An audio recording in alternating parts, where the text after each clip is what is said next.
अगर आप भी लेना चाहते हैं देश दुनिया की तमाम जानकारी तो आज ही सब्सक्राइब करें हमारे चैनल को। साथ ही नीचे दिए बेल आइकन को जरूर दबाएं ताकि हर अपडेट आप तक पहुंच सके।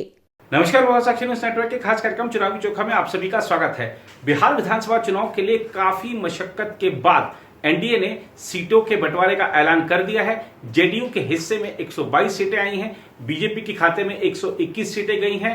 खास बात यह है कि जेडीयू अपने हिस्से की 122 में से 7 सीटें जीतन राम मांझी की पार्टी को देगी और बीजेपी के हिस्से में जो 121 सीटें आई हैं उसमें से कुछ सीटें वो विकासशील इंसान पार्टी को देगी।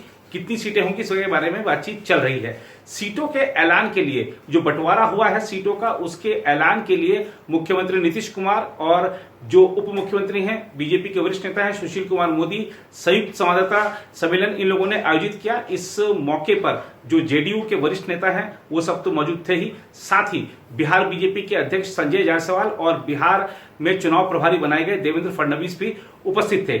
इस दौरान बीजेपी ने बार बार और हर सवाल पर यह स्पष्ट कर दिया कि नीतीश कुमार ही मुख्यमंत्री बनेंगे और चाहे चुनाव बाद बीजेपी की सीटें भले ज्यादा आ जाएं।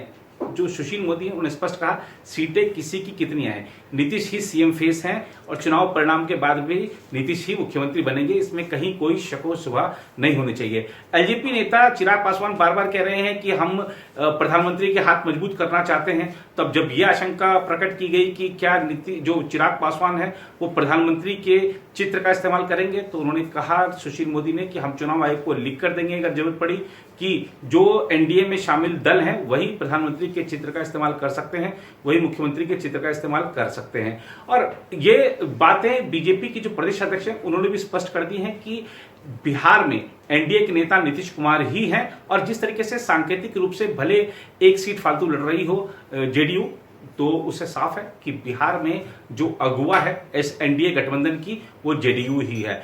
आइए आपको दिखाते हैं जो सीटों को बंटवारा हुआ है उसमें क्या हुआ है। इसके बाद आपको दिखाएंगे महाराष्ट्र के गृह मंत्री का एक रोचक बयान। बिहार विधानसभा चुनाव के लिए सत्तारूढ़ राष्ट्रीय जनतांत्रिक गठबंधन में मंगलवार को सीटों का बंटवारा हो गया, जिसके तहत भाजपा 121 सीटों पर चुनाव लड़ेगी, जबकि जनता दल यूनाइटेड के हिस्से में 122 सीटें आई हैं। जनता दल यूनाइटेड ने अपने खाते से जीतन राम मांझी की हम पार्टी को 7 सीटें दी हैं। मुख्यमंत्री नीतीश कुमार और भाजपा के वरिष्ठ नेताओं की मौजूदगी में संयुक्त संवाददाता सम्मेलन में इस आशय की घोषणा की गई। लोजपा नेता चिराग पासवान को झटका देते हुए भाजपा ने स्पष्ट किया कि नीतीश कुमार बिहार में एनडीए के नेता हैं और गठबंधन उनके नेतृत्व में चुनाव लड़ेगा। संयुक्त संवाददाता सम्मेलन में जेडीयू और बीजेपी के शीर्ष नेताओं ने सीटों के बंटवारे की घोषणा की, जिसमें दोनों दल करीब करीब बराबर सीटों पर चुनाव लड़ेंगे। जेडीयू नेता और बिहार के मुख्यमंत्री नीतीश कुमार ने संवाददाताओं को बताया जेडीयू के हिस्से में 122 सीटें आई हैं, जिसमें से हिंदुस्तान अवाम मोर्चा यानी हम पार्टी के लिए हमने 7 सीटें रखी हैं। भाजपा को शेष 121 सीटें मिली हैं, जिसमें उनकी बात विकासशील इंसान पार्टी से चल रही है। भाजपा वीआईपी कोर्ट पार्टी को इसके अनुरूप सीटें देगी। भाजपा के प्रदेश अध्यक्ष संजय जायसवाल ने इस दौरान कहा एलजेपी केंद्र में हमारी सहयोगी पार्टी है और हम इसके संस्थापक एवं केंद्रीय मंत्री रामविलास पासवान के जल्द स्वस्थ होने की कामना करते हैं। उन्होंने कहा कि इस बात को लेकर किसी के मन में कोई शंका नहीं रहनी चाहिए कि बिहार में एनडीए के नेता नीतीश कुमार हैं। जायसवाल ने कहा हमारा गठबंधन अटूट है। चुनाव बाद की स्थिति को लेकर एक सवाल के जवाब में बिहार के उप मुख्यमंत्री सुशील कुमार मोदी ने कहा हम स्पष्ट कर देना चाहते हैं कि नीतीश कुमार हमारे मुख्यमंत्री होंगे, चाहे किसी पार्टी का चुनाव में कितनी भी सीटें मिले, इससे कोई फर्क नहीं पड़ेगा। वहीं नीतीश कुमार ने चिराग पासवान का नाम लिए बिना कहा कोई कुछ कहता रहे, उससे मुझे कोई फर्क नहीं पड़ता है। मैं काम करने में विश्वास करता हूं, अगर किसी को कुछ कहकर आनंद आता है तब वह ऐसा करे। जेडीयू द्वारा गठबंधन के सहयोगियों के साथ अच्छा व्यवहार नहीं करने के चिराग के आरोप पर नीतीश कुमार ने पूछा कि क्या रामविलास पासवान राज्यसभा के लिए जेडीयू के समर्थन के बिना निर्वाचित हुए।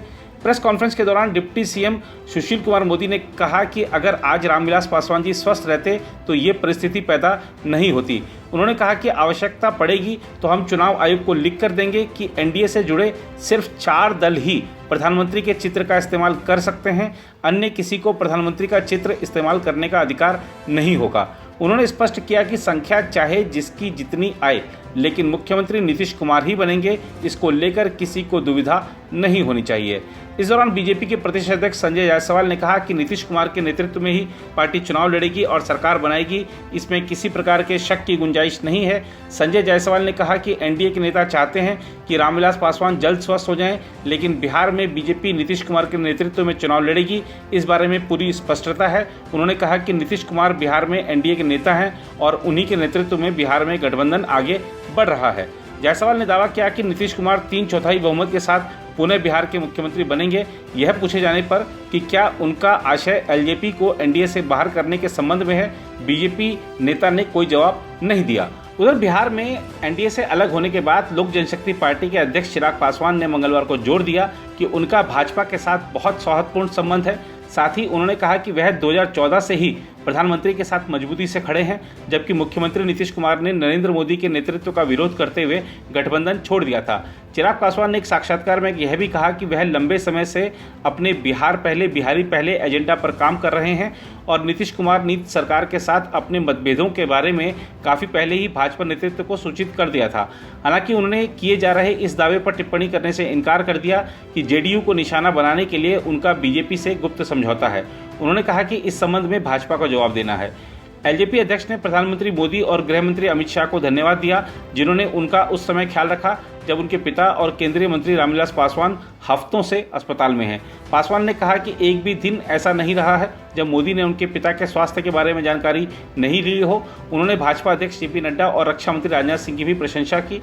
रामविलास पासवान का राष्ट्रीय राजधानी के एक निजी अस्पताल में हृदय का ऑपरेशन हुआ है। चिराग ने कहा 2014 में जब मैंने पहली बार चुनाव लड़ा था, उस समय से ही प्रधानमंत्री का समर्थन, उन पर विश्वास और उनकी प्रशंसा करता रहा हूं। वहीं नीतीश कुमार बार बार पलटी मारते रहे हैं, पहले लालू प्रसाद से हाथ मिलाया और बाद में 2017 में एनडीए में आ गए। वह राज्य के विकास के लिए काम करने की बजाय यही सोचते रहते हैं कि मुख्यमंत्री की कुर्सी पर बने रहा जाए। राजनीतिक गतिविधियों और चुनाव अभियान से अपने पिता के दूर होने के बारे में पूछे जाने पर उन्होंने कहा कि वह उनके मार्गदर्शन की कमी को महसूस करते हैं, लेकिन केंद्रीय मंत्री इस समय ऐसी स्थिति में नहीं है जहां वह संवाद कर सकें। उधर महाराष्ट्र के गृह मंत्री अनिल देशमुख ने फडणवीस पर निशाना साधा है। फडणवीस बिहार चुनाव के लिए बीजेपी के प्रभारी हैं। निशाना साधते हुए देशमुख ने पूछा है कि क्या डीजीपी रहे गुप्तेश्वर पांडे का भी प्रचार करने जाएंगे, जिन्होंने महाराष्ट्र को बदनाम करने का प्रयास किया। आइए आपको दिखाते हैं क्या कहा देशमुख ने। भारतीय जनता पार्टी के अलावा जो बिहार पुलिस के प्रमुख थे गुप्तेश्वर जी पांडे, अभी उन्होंने रिजाइन करके एक पार्टी ज्वाइन करके अभी चुनाव बिहार में लड़ रहे हैं। उन्होंने भी महाराष्ट्र और मुंबई पुलिस को बदनाम करने का काम किया। आज देवेंद्र फडणवीस साहब बिहार के प्रभारी है, वहां की चुनाव की जिम्मेवारी उनके ऊपर है। मेरा उनसे सवाल है कि गुप्तेश्वर जी पांडे, जिन्होंने महाराष्ट्र को बदनाम किया, जिन्होंने मुंबई पुलिस को बदनाम किया, उनके प्रचार के लिए वो जाएंगे क्या? ये भी सवाल मेरा माननीय देवेंद्र फडणवीस साहब से है। लेकिन जो हिसाब से गए 3-4 महीने में सोशल मीडिया द्वारा या कुछ खास करके कुछ इसका जो चैनल का इसमें जिक्र है, उन्होंने 1 पॉइंट एजेंडा जो या पूरा 3-4 महीने में उनका चालू था, या जिस प्रकार सोशल मीडिया द्वारा महाराष्ट्र को बदनाम करने का काम किया गया, मुंबई पुलिस को बदनाम करने का काम किया गया, उसकी भी जांच साइबर क्राइम द्वारा महाराष्ट्र शासन करेगी।